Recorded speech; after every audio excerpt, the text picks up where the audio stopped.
नमस्कार दोस्तों, आप सभी का हमारी विशेष ज्ञान यात्रा गरुड़ पुराण मृत्यु के पार की यात्रा और जीवन का सच्चा ज्ञान में एक बार फिर से हार्दिक स्वागत है।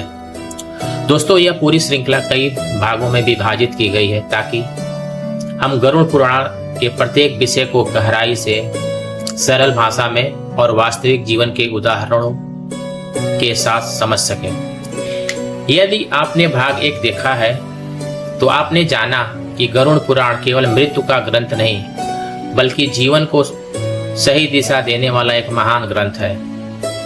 हमने यह भी समझा हम केवल यह शरीर नहीं बल्कि एक अमर आत्मा है और हमारे कर्म की हमारे जीवन की दिशा तय करते हैं। आज हम इस श्रृंखला के भाग 2 में प्रवेश कर रहे हैं। भाग 2 विषय मृत्यु के समय आत्मा के साथ क्या होता है। गरुड़ पुराण में बताई गई आत्मा की पहली यात्रा। दोस्तों, मृत्यु एक ऐसा शब्द जिसे सुनते ही अधिकांश लोगों के मन में डर, दुख और अनगिनत कष्ट पैदा हो जाते। लेकिन क्या मृत्यु वास्तव में अंत है या फिर यह केवल एक नए अध्याय की शुरुआत है? क्या उस अंतिम क्षण में मनुष्य को कुछ महसूस होता है? क्या आत्मा अचानक शरीर छोड़ देती है या यह एक क्रमिक प्रक्रिया है? गरुड़ पुराण में भगवान विष्णु गरुड़ जी इसी रहस्य का वर्णन करते हैं। लेकिन इस कथा को समझने से पहले एक बात याद रखिए, इसका उद्देश्य किसी को डराना नहीं बल्कि यह समझना कि जीवन इतना मूल्यवान क्यों है और हमें इसे कैसे जीना चाहिए। मृत्यु अंत नहीं बल्कि एक परिवर्तन है। सनातन धर्म में मृत्यु को विनाश नहीं कहा गया है, उसे परिवर्तन कहा गया है। जैसे सूर्य अस्त होता है वह समाप्त नहीं होता बल्कि सूर्य के दूसरे भाग में प्रकाश देता है। उसी प्रकार जब शरीर की यात्रा समाप्त होती है तो आत्मा की यात्रा आगे बढ़ती है। भगवत गीता में भगवान श्री कृष्ण अर्जुन से कहते हैं कि अगर मनुष्य पुराने वस्त्र को त्याग कर नए वस्त्र धारण करता है, उसी प्रकार आत्मा पुराने शरीर को छोड़कर अपनी आगे की यात्रा पर बढ़ती है। इसलिए मृत्यु को केवल शरीर का अंत माना गया है, आत्मा का नहीं। अंतिम क्षणों का महत्व गरुड़ पुराण में बताया गया है कि मनुष्य के अंतिम क्षण अत्यंत महत्वपूर्ण होते हैं। ऐसा इसलिए नहीं कि अचानक सब कुछ बदल जाता है बल्कि इसलिए पूरे जीवन के संस्कार, विचार, कर्म और उस पर मन का गहरा प्रभाव डालते हैं। कल्पना कीजिए, एक विद्यार्थी पूरे वर्ष पढ़ाई करता है। परीक्षा के दिन केवल वही सामने आता है जो उसने पूरे वर्ष सीखा है। उसी प्रकार अंतिम समय में मनुष्य के भीतर वही भाव अधिक प्रबल होते हैं जिन्हें उसने पूरे जीवन में पोषित किया है। अगर जीवन सत्य, करुणा और सेवा में बीता है तो मन अपेक्षाकृत शांत रहता है। अगर जीवन छल, क्रोध और लालच में बीता है तो मन अशांत रहता है। यही कारण है कि सनातन धर्म पूरे जीवन को महत्वपूर्ण मानता है, केवल अंतिम क्षण को नहीं। एक वास्तविक जीवन का उदाहरण आपने देखा होगा, कुछ बुजुर्ग लोग जीवन के अंतिम क्षणों में भी बहुत शांत दिखाई देते हैं। वे अपने परिवार से प्रेम से मिलते हैं, सबको आशीर्वाद देते हैं और संतोष के साथ बिता लेते हैं। वहीं कुछ लोग अत्यधिक चिंता, भय और बेचैनी में रहते हैं। क्या यह केवल परिस्थितियों का अंतर है? कई आध्यात्मिक परंपराएं मानती हैं कि मन की स्थिति पूरे जीवन की साधना, आदतों और कर्मों से बनती है। इसलिए गरुड़ पुराण बार बार कहता है, अच्छा जीवन जियो ताकि अंत समय में मन शांत रहे। मृत्यु से डर क्यों लगता है? सच कहें तो अधिकांश लोग को मृत्यु से उतना डर नहीं लगता जितना कि अज्ञात से लगता है। हमें डर होता है, मेरे परिवार का क्या होगा, मेरी कमाई का क्या होगा, मेरे सपनों का क्या होगा।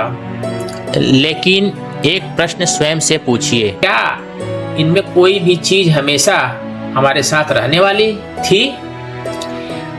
हम इस संसार में खाली हाथ आए थे और एक दिन खाली हाथ जाएंगे, तो फिर सबसे मूल्यवान चीज क्या है? उत्तर हमारा चरित्र, हमारे कर्म और वह प्रेम जो हमने लोगों को बांटा है। आज के जीवन से जुड़ा संदेश। आज की दुनिया में हम भविष्य की चिंता और वर्तमान खो देते हैं। हम पैसे के पीछे भागते हैं, लेकिन अपनों के साथ समय नहीं बिताते। हम सफलता चाहते हैं, लेकिन मन की शांति खो देते हैं। अगर आज हमें यह पता चल जाए कि जीवन अनिश्चित है, तो शायद हम छोटी छोटी बातों पर गुस्सा करना छोड़ दें। शायद हम अपने माता पिता को अधिक समय दें। शायद हम किसी से माफी मांग लें। शायद हम किसी को माफ कर दें। यही गरुड़ पुराण का संदेश है। मृत्यु को याद करो ताकि जीवन को बेहतर ढंग से जी सको।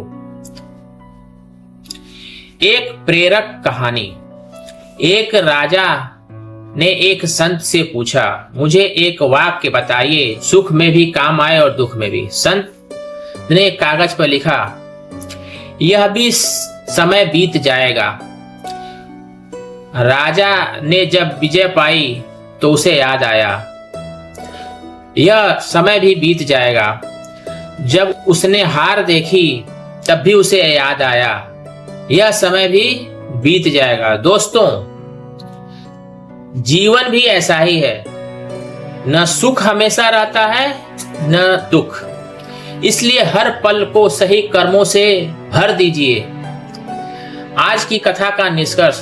दोस्तों, गरुड़ पुराण हमें मृत्यु से डरना नहीं सिखाता, वह हमें मृत्यु की सच्चाई स्वीकार करके जीवन को सार्थक बनाना सिखाता है। यदि हम हर दिन यह याद रखें कि जीवन अनमोल है, तो हम अपने शब्दों में अधिक प्रेम लाएंगे, अपने व्यवहार में अधिक विनम्रता लाएंगे और अपने कर्मों में अधिक ईमानदारी लाएंगे।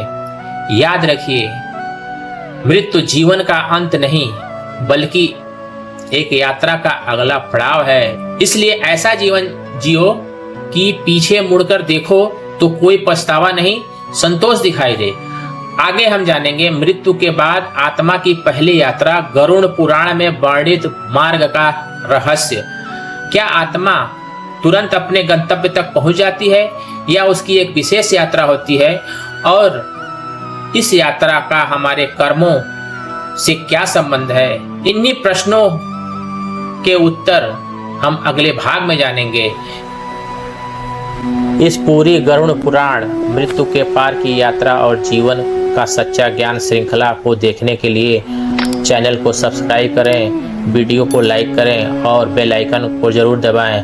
हर हर महादेव, हर हर महादेव, हर हर महादेव। जय श्री राम, जय श्री राम, जय श्री राम।